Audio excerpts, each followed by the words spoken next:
Selamat sore, salam sejahtera, salam sehat dari saya, Dekan Fakultas Hukum Universitas Borobudur. Megawati Bartos di sini di studio podcast Dr. Hukum Milenial Borobudur. Sore ini di cuaca mendung-mendung seperti ini ya, kita mencoba membahas mengenai hukum. Sejatinya hukum adalah keadilan. Keadilan seperti apa sih yang akan dilindungi oleh hukum? Bentuknya seperti apa hukum? Apa itu hukum, fungsi hukum? Seberapa jauh hukum yang sudah dilaksanakan di Indonesia? Mungkinnya negara Indonesia adalah negara hukum. Seperti apa hukum di Indonesia? Sore ini saya kedatangan tamu Profesor Dr. Faisal Santiago, Kaprodi Program Doktor Hukum di Universitas Borobudur. Selamat sore, Prof. Selamat sore, Bu Dekan. Sehat, Prof? Alhamdulillah. Ya, alhamdulillah. Goes jalan terus ya, Prof. Goes jalan terus. Hukum itu adalah bentuk peraturan ya, Prof ya, yang merupakan mengatur pola perilaku manusia agar hidupnya baik. Yang mana apabila hukum ini dilanggar dikenakanlah sanksi. Sanksi hukum itu seperti apa gitu ya, Prof ya. Yang saya mau tahu di sini nih, Prof. Apa sih, Prof? Hukum itu tuh apa sebenarnya hukum itu? Mau nggak, Prof? Ya, jadi memang sering kita mendengar ya. Apa itu hukum? Kamu ini melanggar hukum. Kamu tuh nggak ngerti hukum. Banyak hukum lagi nih, Prof. Itu sering kalimat-kalimat itu yang terdengar dalam kehidupan bermasyarakat gitu ya. Ya, jadi sebenarnya hukum itu sederhana saja gitu ya. Hukum itu adalah aturan. Aturan gitu ya. Aturan itu adalah yang sifatnya mengatur gitu kan. Lalu pertanyaannya, siapa yang diatur? Ya, yang diatur itu adalah manusia. Manusia. Ya. Manusia itu jujur saja susah diatur banget ya. Jadi banyak orang senior saya dan guru-guru saya mengatakan lebih gampang mengatur hewan daripada mengatur manusia. Lebih nurut hewan ya. Bayangkan coba kalau bebek itu yang diangon gitu ya. Bener-bener. Yang di depannya belok ke kanan pasti yang belakangnya belok kanan ya. Tapi kalau manusia coba itu belok kanan, yang tentu sennya kanan belok ke kiri ya gitu kan. Atau misalkan yang disuruh tembaknya kaki, yang ditembak kepala gitu kan. Nah itu jadi banyak seperti itu.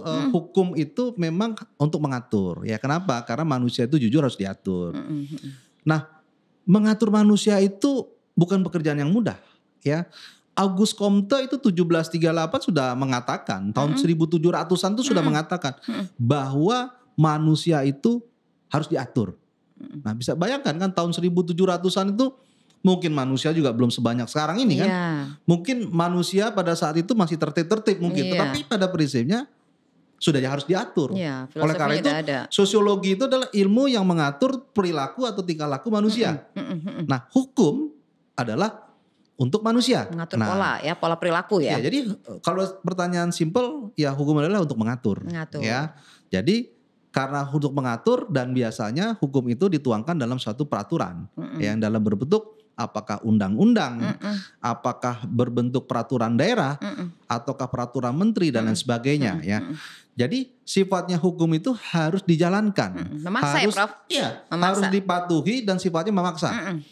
Jadi kalau kita melanggar atau tidak mematuhi hukum, maka akan mendapatkan sanksi. Nah inilah yang selalu orang mengatakan melanggar hukum begitu kok kena sanksi. Jadi banyak juga kok pelanggar begini aja hukumannya berat gitu ya. Jadi nggak sesuai ya, kan nggak sesuai gitu kan. Jadi memang dalam kehidupan bermasyarakat itu timbullah pro dan kontra hukum seperti itu. Tetapi pada prinsipnya bangsa Indonesia ini syukur alhamdulillah adalah suatu negara hukum dan itu sudah jelas dituangkan dalam pembukaan dasar Undang-Undang 45 yang dikatakan adalah Indonesia adalah negara hukum. Artinya segala sesuatu yang kita lakukan di Indonesia ini harus berdasarkan hukum. Tidak boleh dengan bertentangan dengan hukum. Nah itulah hukum yang yang sering dibicarakan apa itu hukum dan apa fungsinya hukum dan seterusnya gitu lah. Jadi paling tidak masyarakat tahu dan khususnya para mahasiswa saya juga tahu bahwa hukum adalah sifatnya adalah untuk mengatur. Jadi fungsinya itu ngatur ya, Prof? Iya, diatur. Kan susah kalau orang nggak diatur. Semuanya mempunyai keinginan dan kemauan yang berbeda-beda. Diancam kayak apapun juga masih susah. Ya. Iya. Oke, Prof. Hukum itu kan banyak ya, Prof? Iya. Ada hukum negara, ada hukum adat.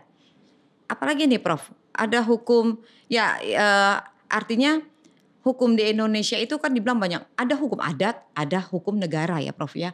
Yang mana sih Prof yang dipentingin lebih dulu nih mana? Kalau dilihat dari hukum adat, katanya hukum negara dikesampingkan.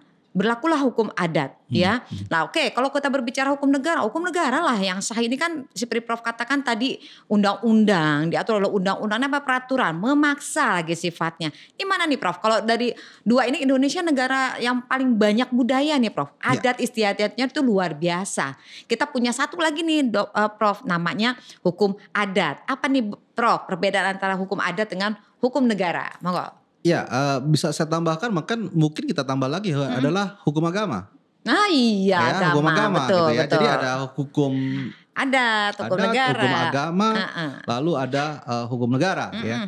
Jadi kalau kita bicara hukum negara, tentu kita sudah akan menggunakan hukum negara itu sejak Indonesia merdeka tahun 1945 ya. Itulah awal mulanya kita adanya undang-undang adalah Undang-Undang Dasar 45. Walaupun sekarang sudah di amandemen yang keempat, jadi tetap menyebutnya Undang-Undang Dasar 45. Nah sebelum adanya undang-undang itu ada namanya hukum adat. Ada. Ya, bahkan mungkin hukum agama lebih dulu. Ya hukum agama dulu ya dari perkembangan Islam gitu ya dengan lahirnya Quran gitu ya.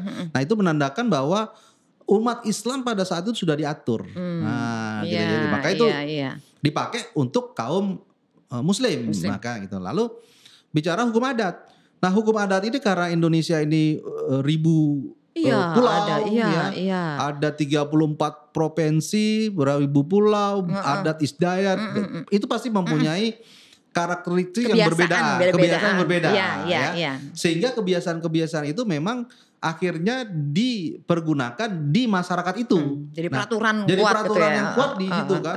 Hukum adat gitu ya. Jadi banyak itu jangan melanggar hukum adat gitu ya dan sebagainya. Nah, jadi pada prinsipnya itulah hukum ya. Nah, tetapi yang jelas hukum itu sifatnya adalah kembali, adalah untuk mengatur. Ya, bagaimana Anda bergaul di masyarakat ya khususnya dari hukum adat itu terhadap hukum adatnya. Tentu kalau hukum agama akan dia tunduk patuh dengan ajaran-ajaran agamanya yang dianut dan kalau hukum negara ya itu sudah pasti akan berbicara dari Sabang sampai Merauke, equality before the law. Artinya semua sama di mata hukum. Jadi saya ini karena Pulau Jawa maka saya kebal hukum, nggak bisa. Jadi semua. Maka ada Jawa dong. Nggak bisa. Jadi semua harus benar-benar semua sama di mata hukum. Ya. Hukum ini ya kembalilah tadi untuk ketertiban yang pada akhirnya tadi Bu Dekan sudah mengatakan adalah sejatinya hukum itu adalah keadilan. Nah, tentu kalau keadilan nanti kita akan menuju goal yang kita harapkan adalah menjadikan masyarakat kita yang adil dan makmur. Jadi itulah kira-kira hukum yang kita hadapi saat ini. Ya. Sudah berbicara masalah hukum nih Prof ya. Penting gak sih Prof hukum tuh? Apalagi untuk masyarakat sekarang nih Prof. Sekarang kalau kita lihat dari masyarakat itu sendiri ya, dikatakan masyarakatnya nggak tertib.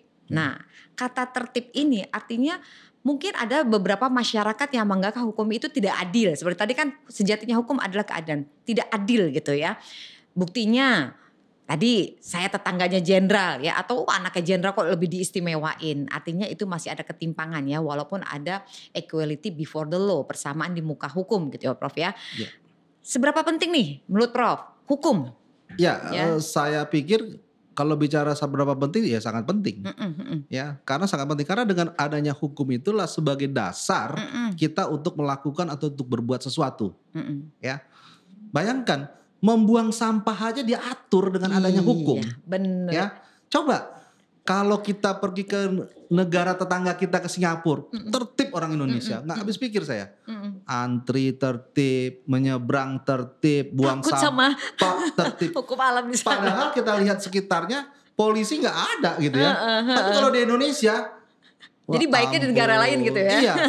Kalau sudah balik ke Indonesia, balik lagi. Udah kembali ke habitatnya gitu ya. Jadi kadang-kadang sedih juga gitu. Tetapi saya lebih sedih lagi kalau hukum itu dibuat anekdot. Nah, jadi saya sering tersinggung. Apa tuh, Tok? Jadi gini, sering kan ada kata-katanya hukum itu dibuat untuk dilanggar. Itu bagi dia. saya ini kok santai-teganya ya membuat stigma hukum adalah seperti itu. Itu sedih saya sekali. Artinya dia tahu ada hukum kalau dilanggar gitu ya. Jadi hukum itu pengen sanksinya aja deh. Hukum itu dibuat untuk dilanggar ya. Ada hukuman misalkan busway tidak boleh, tetapi kenyataannya apa? Busway itu malah diterobos gitu ya. Jadi memang sengaja untuk dilanggar. Jadi anekdot itu tumbuh dan berkembang. Atau lagi sering katakan peradilan kita penuh dengan mafia misalkan. Sedih juga kita sebagai orang hukum. Padahal itu adalah suatu anekdot yang dibuat itu untuk menjatuhkan hukum itu. Jadi ada banyak sekelompok atau masyarakat itu memang ingin hukum itu tidak tertib, hukum itu tidak ada. Jadi pengennya dia hukum itu seperti masa lampau aja, hukum rimba gitu ya. Siapa kuat, siapa cepat. Saya pikir ya tidak baik lah menurut saya, apalagi kita sebagai negara hukum. Jadi kalau ditanyakan sangat penting karena disitulah yang akan menjadikan masyarakat itu jadi tertib. Ya, penting sekali hukum ya. Artinya hukum itu untuk mengatur ya. Kalau nggak diatur bagaimana nih masyarakat Indonesia ini penduduknya jumlahnya banyak banget. Gimana kalau nggak diatur gitu, Prof ya? Bagaimana kehidupan? Sementara tujuan hukum itu adalah menciptakan keadilan ya, makmur. Nah, gini Prof ya, tadi Prof sudah bicara tentang hukum itu apa, fungsi, seberapa pentingnya. Bagaimana sih Prof hukum di Indonesia sekarang ini nih Prof? Ya, jadi gini, saya masih ingat lah ya, tahun 2016 saya dekan-dekan Fakultas Hukum pada waktu saya dekan bertemu dengan Bapak Presiden. Nah, Bu Dekan juga pergilah pada waktu itu. Ya. Dan di depan kita semua, beliau mengatakan begini, sebenarnya kita ini negara undang-undang, negara hukum. Apa negara undang-undang. Yes. Itu kan masih ingat lah. Masih ingat banget ya. Bahkan di beberapa event presiden kita mengatakan kita ini sebenarnya negara hukum atau negara undang-undang. Kenapa? Karena begitu banyaknya undang-undang, tetapi tidak efektif dan efisiennya, tidak dilaksanakan lah dan sebagainya.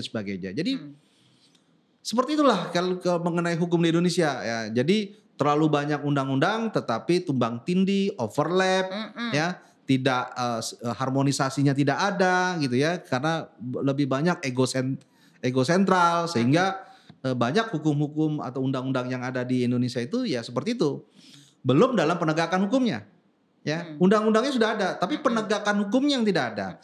Ya, pengawasannya yang tidak ada. Yaitu masih banyak kalimat yang kita temukan itu tajam ke bawah, tumpul ke atas. Dewi keadilan nggak ada. Nah itu, karena tadi itu mentang-mentang anak jenderal, anak menteri, anak pejabat, disalahgunakan gitu ya. Anak penguasa, anak pengusaha, ya itu yang sebenarnya yang itu yang terjadi gitu ya. Nah jadi kalau ditanya kembali lagi betapa penting, sangat penting karena dengan hukum yang tertib, saya pikir akan menjadikan Indonesia itu juga tertib. Ya, kalau udah tertib, ekonomi berjalan dengan baik karena tidak ada mau nyogok. Kalau dia mau bayar pajak harus tunduk patuh dengan undang-undang pajak. Kalau dia mau ekspor impor maka dia harus tunduk pada undang-undang yang mengaturnya. Sehingga kalau itu dijalankan, saya yakin lah, when the dream is come true. Nah itu pertanyaan, kapan nih seperti ini? Iya benar. Ya, banyak mengatakan nanti 100 tahun Indonesia merdeka gitu ya. Ya mudah-mudahan 100 tahun Indonesia merdeka itu saya masih ada gitu ya. Iya. Tapi kalau tidak, paling tidak saya sudah menanam pondasi lah ya kepada mahasiswa saya, kepada anak-anak saya gitu ya, bahwa sebagai orang hukum harus tertib, harus patuh, dan jangan coba bermain-main dengan hukum. Oke ya, artinya kalau kita berbicara hukum, efektivitas hukum di Indonesia mengenai aturannya Prof ya. Yang mana yang pertama ada undang-undang yang mengaturnya, ada penegak hukum yang melaksanakan ya Prof. Ada fasilitas ya Prof, fasilitas menaungi aturan-aturan tersebut yang dilaksanakan oleh si penegak hukum. Masyarakat nih, pokoknya tergantung masyarakat nih, patuh nggak patuhnya. Apabila mau efektif ya masyarakatnya harus patuh. Nggak nunggu sampai 100 tahun lah Prof. Ya kalau udah patuh, udah paham akan hukum, nah artinya jayalah Indonesia selalu. Nah, yang terakhir budaya. Ini budaya yang agak sulit nih Prof. Yang paling agak sulit ya di Indonesia ini artinya karena kebiasaan gak patuh. Hukum seperti apapun kalau dia belum terkena imbas dari hukum itu, dia menganggap bahwa hukum itu gak ada. Gitu mungkin ya Prof ya? Oke Prof, ada yang mau disampaikan gak Prof nih? Tentang hukum nih di Indonesia ini nih. Saya pikir sementara kita cukup ya. Nanti kita mungkin berlanjut ya kita akan gali. Tetapi untuk sore hari ini saya pikir sebagai brainstorming atau sebagai ya kita bincang-bincang sore gitu ya. Ya cukup lah. Iya, kurang kopi aja nih. Kurang kopi gini. Oke Prof Faisal Santiago, terima kasih banyak ya Prof ya.